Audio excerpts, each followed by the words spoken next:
Loyalistang Marcos, dati mga Dalawan, ito daw ang sanhi ng pagbaha sa syudad na Metro Cebu. Yan. Oy, Diyos ko, alam mo ba gaano kalayo yan sa pinangyarihan? Ha? Napakalayo niyan. At yung kinuha dyan na dolomite ay kakaunti lamang yung nilagay sa Manila Bay. Anong connect? Ha? Matagal na ang mining na yan nung 1980s pa. Yes, totoo yan. At ang mga gawa dyan, ginawa sa isang dolomite mining, what's you call this? Basta ganon. Ha? And then, ginagamit din yan sa cement factory. Okay?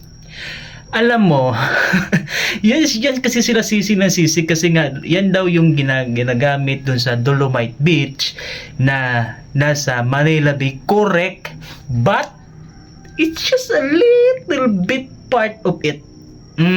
Di ba?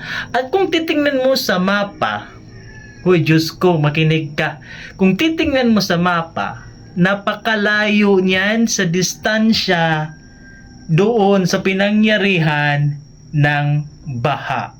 The problem here is the problem is the allotted money or funds na 26 billion para sa Cebu sa flood control in this administration Marcos, wala.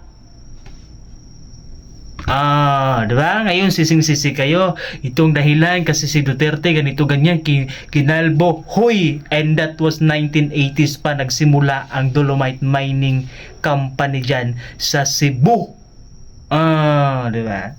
Sinasabi kayo, iba naman, naloko na, nabudol na kasi walang alam.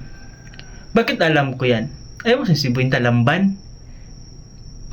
Diba? Yan, bada kami sa Mandawi, malapit ang yung Metro Cebu, alam mo, baka layo niyan kung tutuusin.